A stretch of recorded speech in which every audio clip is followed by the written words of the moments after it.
Hello? Hello?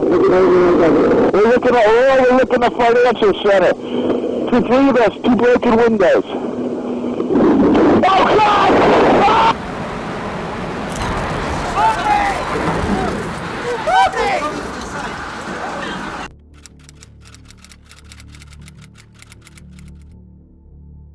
The morning of September 11th, 2001 began like any other day. People rushed to work, coffee in hand, newspapers tucked under their arms, the hum of the city alive as always. But what no one could have imagined was that this day would become one of the darkest in human history, and in the middle of this chaos, one man's voice, a desperate plea for help, would echo through time. His name was Kevin Cosgrove. Kevin was a 46-year-old insurance executive, a devoted father of three, and a man loved by everyone who knew him. That morning, he went to his office in the South Tower of the World Trade Center. The sky was a perfect blue, clear and calm, a picture-perfect day. But within minutes, everything would change. At 8:46 a.m., American Airlines Flight 11 crashed into the North Tower. Confusion and panic rippled through Manhattan. People turned their heads to the sky, some thinking it was a freak accident. But then, just 17 minutes later, United Airlines Flight 175 slammed into the South Tower, and Kevin Cosgrove was trapped inside. Kevin's office was on the 105th floor, high above the streets of New York. The impact left the building shaking, smoke seeping through the air vents, debris falling from the ceiling. Phones began ringing, people crying, alarms blaring. The reality of the situation became clear.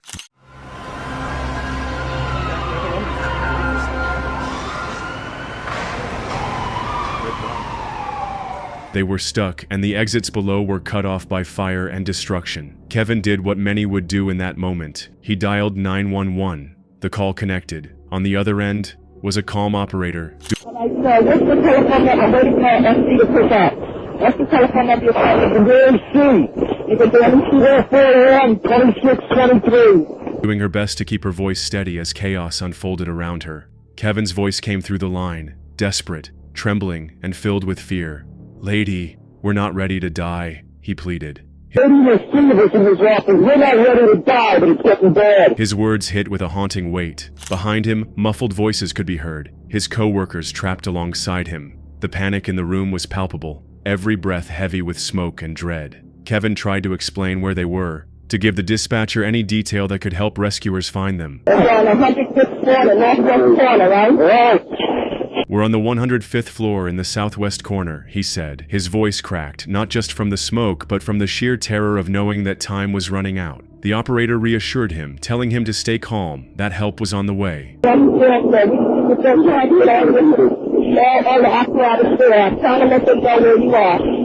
But deep down, Kevin knew. The building had been struck with unimaginable force, fire was spreading, and every second felt like a countdown. The background noise grew louder. Coughing, shouting, frantic prayers. One man could be heard begging, "Please God, don't let me die like this." Kevin's tone shifted between desperation and anger. At one point, his voice sharpened, his fear transforming into rage at the hopelessness of the situation. "We're young men. We're not ready to die." Anybody else got a child in here? We're young men. We're not ready to die. He repeated, almost as if saying it could somehow stop the inevitable. The operator tried to hold him steady, telling him to keep the line open, to hold on. Just had a hang it there. I'm going to But the truth was closing in. The call lasted for several minutes. The operator asked questions, trying to pinpoint their exact location. Smoke, right there, 105, 2 power. All right, sit tight. We'll get to you as soon as we can. Kevin gave what details he could, coughing between words, the sound of fire alarms piercing through. His breaths became heavier, and the despair in his voice deepened. Okay, try to calm down so you can conserve your oxygen. And then, the unthinkable happened. At 9:59 a.m., the South Tower collapsed. The earth shook violently, sending a monstrous cloud of dust and debris surging through the city streets. Thousands screamed, running as the skyscraper crumbled to the ground and on the line.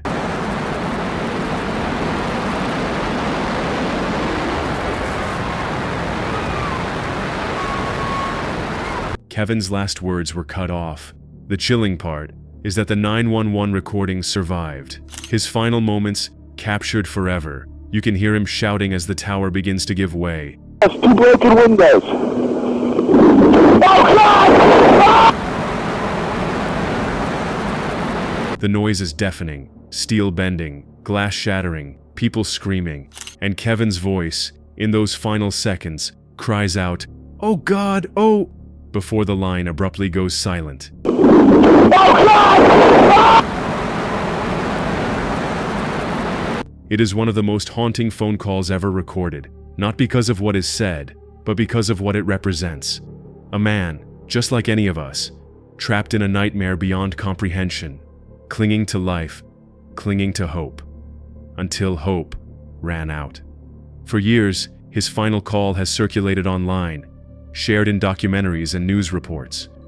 People who listen often describe the same feeling, a deep, hollow ache in their chest, as if Kevin's fear reaches out through time itself. It's not just the sound of a man dying, it's the sound of a father, a husband, a human being, realizing that the life he thought he still had is gone. Kevin left behind a wife and 3 children. His family described him as loving, funny, the kind of man who made everyone around him feel safe. And yet, in those final minutes, he was the one who needed saving, and no one could reach him. What makes his call so powerful is that it strips away the distance of tragedy. It's easy sometimes to think of 9/11 as an event, as numbers, as history. Nearly 3,000 lives lost, towers falling, smoke rising into the sky. But Kevin's voice reminds us, these weren't just numbers, they were people, each with families, with dreams, with futures stolen in an instant. His voice makes the horror real. Imagine for a moment being in his place. The floor shaking beneath your feet, the air filled with smoke so thick it burns your lungs. Knowing you are more than 1,000 feet above the ground with no way out, calling for help, hoping for a miracle, but deep down, feeling the weight of inevitability. That's what Kevin lived in his last minutes. That's what he carried to his very last breath. Even now, more than 2 decades later, his call is studied and remembered. It has been played in courtrooms, in memorials, in documentaries. Some argue it should not be heard, that it's too raw, too personal, but others believe it's necessary. Because if we forget the voices of those who are lost, we risk forgetting the reality of that day. Kevin Cosgrove's last call is not just a recording, it's a time capsule of human fear, of desperation, of the fragility of life. It forces us to confront the horror not as a story, but as a lived experience. And in that way, his voice lives on. When people visit the 9/11 memorial in New York, they see his name etched into the stone. They read it, they touch it, they whisper prayers. But for those who have heard his final words, the name carries even more weight. Because it's not just a name, it's a voice. It's a cry for help that was never answered. It's a reminder of how fragile everything is, and how quickly it can be taken away. The world remembers September 11th as a turning point, a moment that changed history forever. But for Kevin's family, it was more than that. It was the day their father, their husband, their friend, vanished in smoke and rubble. His last words captured in a call that still echoes today. Kevin's story is one of thousands, but the reason it haunts us so deeply is because his voice bridges the gap between history and humanity. You don't need to know him personally to feel his fear. You don't need to see his face to understand his pain. All you need is to listen, and once you do, you'll never forget. Even now, as we play back the tape, you can almost feel the walls closing in. You can hear the panic, the urgency, the finality, and you know, this was real. This was his last connection to the world, his last desperate attempt to be saved. The tragedy of Kevin Cosgrove is not just that he died, it's that his final moments remind us of the fragility of all human life, of how quickly everything can shatter, and of how, in the end, all we really want is a chance to live, to breathe, to hold on to the ones we love. Kevin's call ended in silence, but that silence speaks louder than words ever could.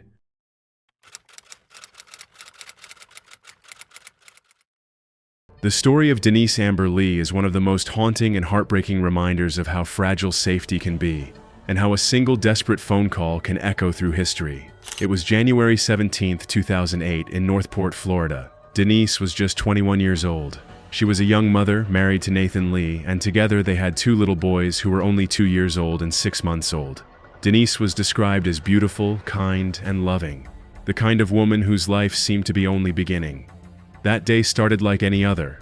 Nathan went to work early while Denise stayed home with the children. She loved being a mother, and her world revolved around her family. But what happened that afternoon would destroy that world forever. Around 11 a.m., Nathan called home to check in. Everything was fine. Denise answered, sounding cheerful. The boys were happy, and there was nothing unusual. But just a few hours later, at around 3 p.m., Nathan tried calling again, and there was no answer. At first, he didn't panic. Maybe she was busy with the kids, maybe she had stepped outside. But as time passed, he grew uneasy. When he arrived home after work, his heart sank. The children were there, safe, but alone. Denise was gone. Her phone, her keys, everything was left behind. It didn't make sense. Nathan immediately called the police. He knew something was very wrong. Northport Emergency? Yes, I'm at 7912 Latour Avenue. I just got home from work, and my wife, I can't find her.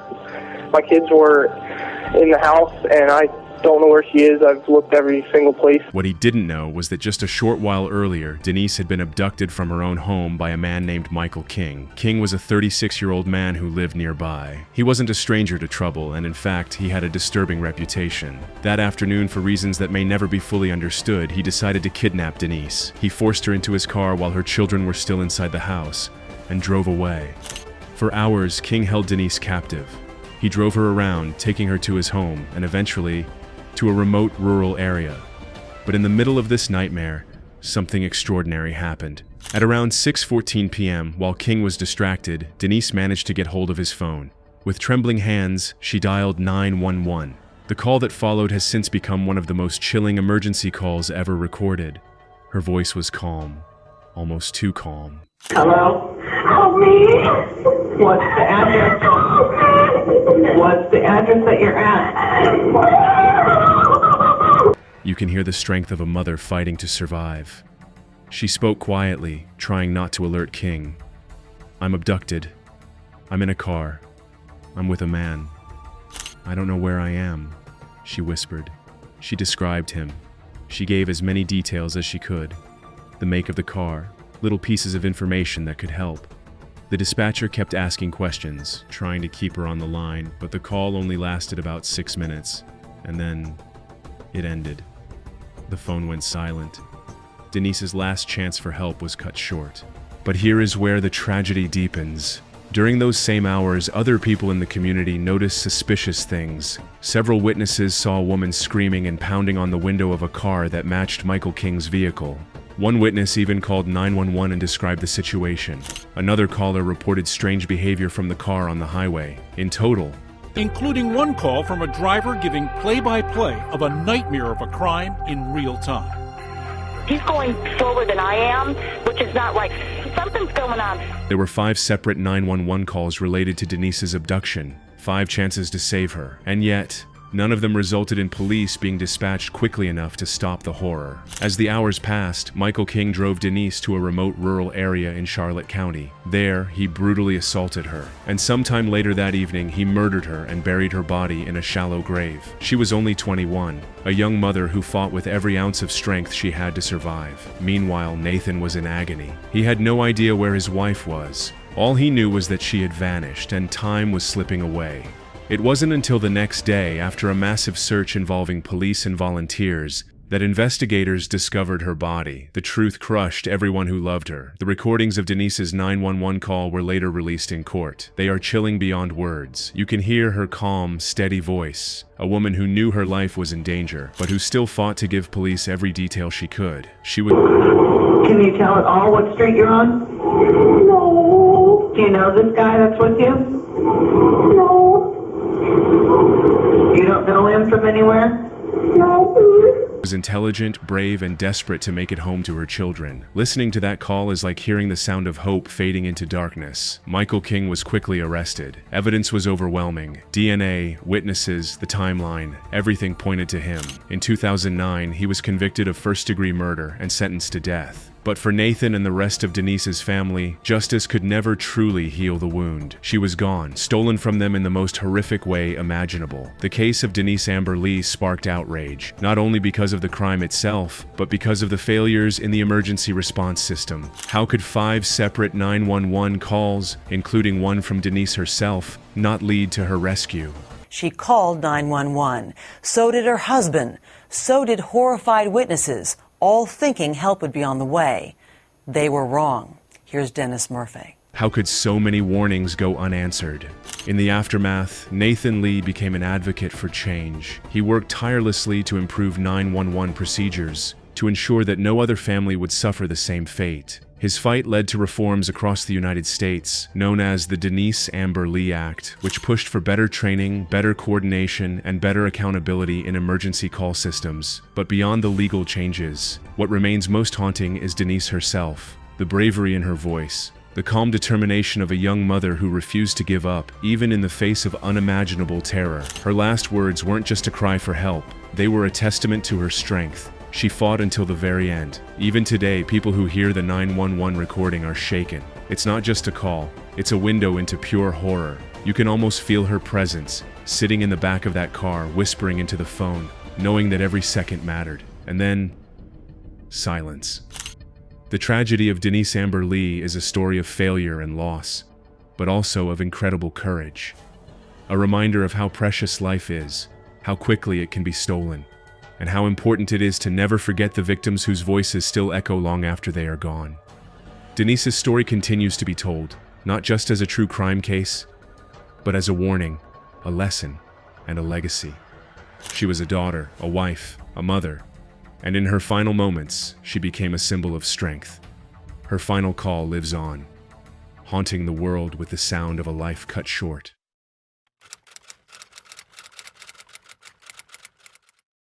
It was the early hours of Valentine's Day, February 14th, 2013, a day that should have been filled with love, with flowers, with promises of forever. Instead, it became the day when one of South Africa's brightest young women, Reva Steenkamp, was silenced forever. Her story is one of beauty and ambition. Reva was not just a model, she was a law graduate, a woman who had dreams far beyond the spotlight. She wanted to use her voice, her intelligence, her charm, to inspire others, to fight against violence, to build something greater. She was 29 years old, at the height of her life, when everything was stolen from her. And the man responsible was none other than Oscar Pistorius. Oscar wasn't just any athlete. He was a hero to millions, nicknamed the Blade Runner.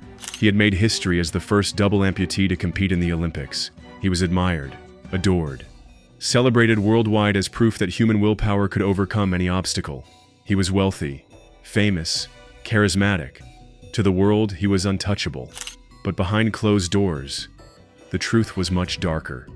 On that night, the night of the tragedy, Reva and Oscar were together in his home in Pretoria, a luxury house, inside a gated community, the kind of place you'd think was safe. But in the early hours, neighbors reported hearing something chilling. First, the sound of raised voices, then a woman's terrified screams, and finally, gunshots. 4 of them. Oscar fired his pistol through the locked bathroom door. Reva was inside. She had locked herself away, maybe to escape an argument, maybe out of fear. We may never truly know, but what is certain is this: the bullets tore through her body, striking her in the hip, the arm, and her head. Pistorius fires 4 times. 3 shots hit Steenkamp in the hip and elbow and in the head. When you open this door to see where Reva was found, it's pretty chilling. She had nowhere to go. She collapsed to the bathroom floor. When police arrived, Oscar's story began. He claimed it was all a terrible mistake, that he thought there was an intruder hiding in the bathroom, that he fired to protect Reva, not to harm her. Denali, the same officer who arrested Pistorius in that 2009 incident, that it was all an accident. Pistorius says he mistook Steenkamp for an intruder and accidentally shot her. But the evidence told a different story. Neighbors testified that they heard a woman screaming before the shots were fired. Ballistic experts explained that the angle and number of shots didn't match the idea of a man blindly shooting at an intruder. Reva was not standing near the door handle. She was behind the locked door, cornered, with nowhere to run. And then there was Oscar's history. Stories of temper, of jealousy, of controlling behavior. Friends recalled moments when his anger flared. This wasn't the image of the golden boy athlete the world had adored. This was something else, something darker. Reva's final moments were filled with fear and pain. The bathroom where she fell became the silent witness of the truth. Her phone was found in the bathroom with her, suggesting she may have been calling for help. And in the end, her life was stolen not by an unknown intruder, but by the man who was supposed to love her. The trial that followed gripped the world. It was broadcast on live television. Millions tuned in every day. People wanted to believe Oscar's version of events. They wanted to hold on to the image of the inspirational athlete. But as the trial dragged on, piece by piece, that image crumbled. Pistorius follows in his white BMW. Later that night, Steenkamp texts her best friend's family, "I'm sleeping at Oscar's tonight." So when she texted you all that night and said she was spending the night, you didn't think anything of it? Not at all. The court heard WhatsApp messages between Reva and Oscar, messages that painted a picture of a relationship not filled with love, but with fear. In one, Reva wrote, "I'm scared of you sometimes, of how you snap at me, of how you treat me." Her words echoed louder than any defense he could give. Forensic experts detailed how she was standing behind the door when the bullets ripped through. Medical experts explained the devastating injuries she suffered, and every detail became another nail in the coffin of Oscar's defense. At first, the judge found him guilty of culpable homicide, something like manslaughter, a mistake. But the public was outraged. The evidence was clear. This wasn't an accident, it was murder. And so, after appeals, the verdict changed. Oscar Pistorius was found guilty of murder. He was sentenced to prison, his fall from grace complete, from Olympic champion to convicted killer. But no sentence, no verdict could bring Reva back.